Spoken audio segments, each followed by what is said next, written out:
შუადღემშვიდობისა უყურეთ სტარ ვიზიას და უსმინეთ რადიო სტარ FM-ს ეთერშია საინფორმაციო გამოშვება ახალ ამბებს 12 საათზე ქეთი ილურიძე გაგაცნობთ. სტარ ვიზიისა და რადიო სტარ FM-ის მთელი შემოქმედებითი ჯგუფი მწუხარებას გამოთქვამს თბილისის სტიქიის შედეგად დაზარალებული ტრაგედიის გამო და თანაგრძნობას უცხადებს დაღუპულებისა და დაზარალებულების ოჯახებს. გლოვის დღესთან დაკავშირებით დღეს ჩვენს ეთერში ყველა გასართობი გადაცემა გაუქმებულია.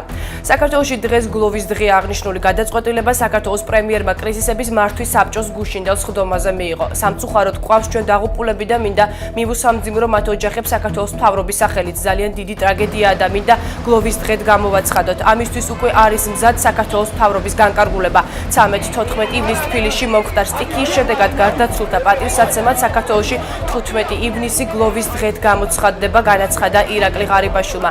ამ დროისთვის არსებული მონაცემებით თბილისში წუხანდელმა სტიქიამ 12 ადამიანი იმსხვერპლა.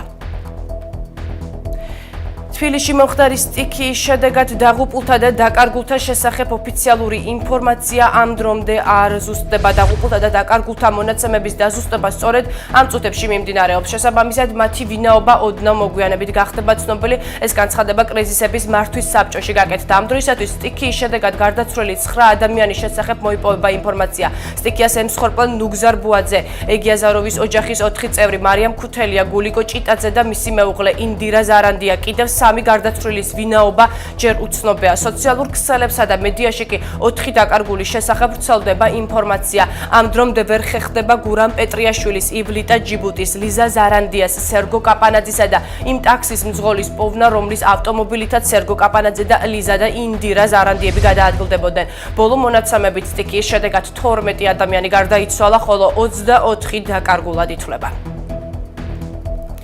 სტიქიით გამოწვეული ზარალის სალიკვიდაციო სამუშაოებში საქართველოს შეიარაღებული ძალების ეროვნული გვარდიის პირადი შემადგენლობა ჩაერთო. გაწმენდითი სამუშაოებში მონაწილეობის მისაღებად თბილისში ჩამოვიდნენ ეროვნული გვარდიის მე-20 კადრირებული ბრიგადის სამხედრო მოსამსახურეები. გაწმენდით სამუშაოებში 50-მდე ერთეული მძიმე ტექნიკა მონაწილეობს. უსახკაროდ დარჩენილი მოსახლეობის დაბინავება კი მთელი დღის განმავლობაში მიმდინარეობდა. დედაქალაქის მთავრობამ ისინი ქალაქის რამდენიმე სასტუმროში გადაანაწილა. ვაკის რაიონის გამგებელმა ადგილზე მოინახულა დაზარალებულები და მათი დაბინავების პროცესს გაესწრო. სტიქიის შედეგად დაახლოებით 200-ზე მეტი ადამიანი დაზარალდა. მათი ნაწილი კი საერთოდ უსახკაროდ დარჩა. სასტუმროებში გადანაწილებულებს დღის განმავლობაში საკვებსა და პირველადი მოხმარების საგნებს მოხალისეთა ჯგუფები ურიგებდნენ. დღეს ჩვენი კორესპონდენტი ნათია ბაძელაძე ვაკის რაიონის გამგეობაში იმყოფება, სადაც წითელი ჯვარი პირველად დახმარებას აგროვებს. ახლა ნათია პირდაპირ ეთერში ჩაგვერთვება. ნათია, როგორ მიმდინარეობს დაზარალებულების დახმარების პროცესი? ნათია, გისმენთ? დიახეთი, ჩვენ ახლა ვაკის გამგეობასთან ვიმყოფებით, სადაც ძალიან ბევრი მოხალისეა შეკრებილი. დახმარების მსურველებს დიდი რაოდენობით ვურღულეული, ტანსაცმელი და პირველადი მოხმარების მისცემი მოაქვს. ამ ეტაპზე წითელი ჯვრის მოხალისეები მოტანილ პროდუქტებს ახარისხებენ და შემდეგ ქალაქის დაზიანებული ქუჩების გასაწმენდად უნდა დაიწყან. გამგეობაში არის ნიჩბებისა და ხელსაწყენების ნაკლებობა, რაც ამჯერად სასწრაფოდ ესაჭიროებას მოხალისეებს ქუჩების გასაწმენდად. ვაკის გამგებელი ლაშა აბაშიძე გამგეობაში ცოტა ხნის წინ დაბრუნდა. ის გბირთა მოედანთან ახლოს მდებარე კარავში გამგებლების სათვირზე იმყოფებოდა, სადაც მათ სიტუაციებთან გამკლავების გზები განიხილეს. გამგებელი ცოტა ხანში ბეთანიაში გადაფრინდება, სადაც მოსახლეობისთვის მედიკამენტები, საკვები და პირველადი მოხმარების პროდუქტები უნდა ჩაიტანონ.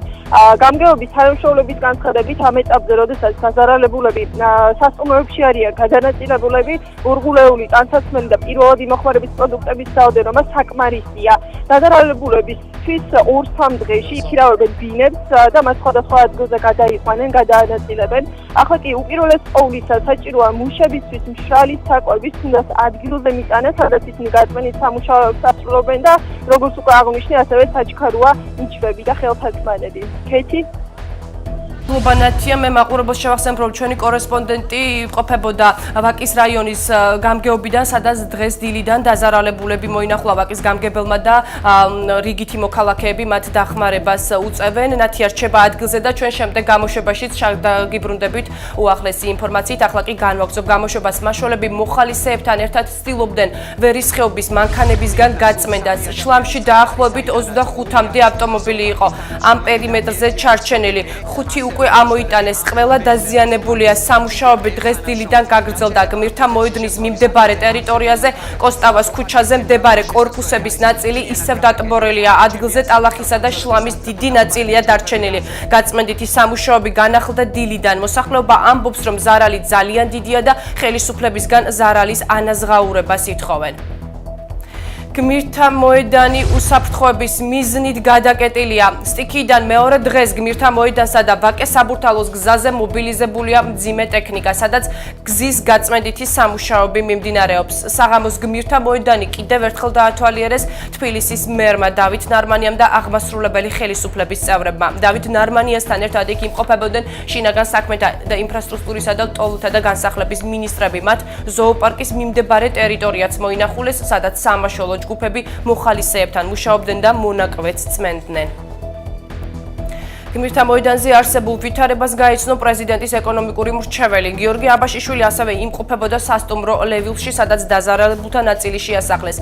უსახლკაროდ დარჩენილთა დროებითი დაბინავებისათვის საჭირო თანხა პრეზიდენტის სარეზერვო ფონდიდან გამოიყოფა. საქართველოს პრეზიდენტმა როგორც მთავარ სარდალმა ასევე გამოსცა ბრძანება საგანგებო სიტუაციაზე რეაგირების მიზნით თავდაცვითი ჯარების გამოყენების თაობაზე უზრუნველყოთ ყველა ოჯახს მერიასთან კოორდინაციით პირველადი გადაუდებელი საჭიროებებით ეს განცხადება გიორგი აბაშიშვილმა გააკეთა. გვიანობამდე მიმდინარეობდა ზოოპარკიდან გაქცეული ცხოველების სამძებრო სამუშაოები მიმდინარე ტერიტორიაზე ხილიანის, ჯიქიასა და პეტრიაშვილის ქუჩებზე. ადმინისტრაციას მათ შესაძლო ადგილმდებარეობის შესახებ ინფორმაციას მოქალაქეები აწვდიდნენ. ამ ეტაპზე არ არის დაზუსტებული რა რაოდენობის ცხოველმა შეძლო ზოოპარკის დატოვება ან რომელმა სახეობებმა ნაწილი გადარჩა, ნაწილი კი დაიღუპა. რაოდენობა ჯერჯერობით უცნობია. სამძებრო და გაწმენდითი სამუშაოები ტერიტორიაზე უწყვეტ რეჟიმში მიმდინარეობს. წყნეთი ბეთანიის დამაკავშირებელი გზის გახსნა ამ დრომდე ვერ ხერხდება. გაწმენდითი სამუშაოები დღეს დილიდან ისევ განახლდება. სტიქიის შედეგად კვლავ მოწყვეტილია სოფელი ახალდაბა, რომელთანაც დაკავშირება მხოლოდ ვერტმფრენით არის შესაძლებელი. სოფელში დარჩენილ მოსახლეობას საკვები და პირველადი მოხმარების ნივთებით სწორედ ვერტმფრენის საშუალებით მიაწოდეს. ადგილობრივი მოინახულეს იუსტიციის, ტოლულთა და ეკონომიკის მინისტრებმა. ახალდაბადან უკვე გამოიყვანეს ბავშვები და მათი მშობლები, რომლებიც წყნეთში სამთავრობო აგარაკებზე მოათავსეს. ასეთი გახდათ ამ დროისათვის განვითარებული ყველა მნიშვნელოვანი სიახლე საინფორმაციო გამოშვება სტარ ვიზიისა და რადიო სტარ FM-ის ეთერში საათის ბოლოს დაბრუნდება. მადლობა ყურადღებისთვის.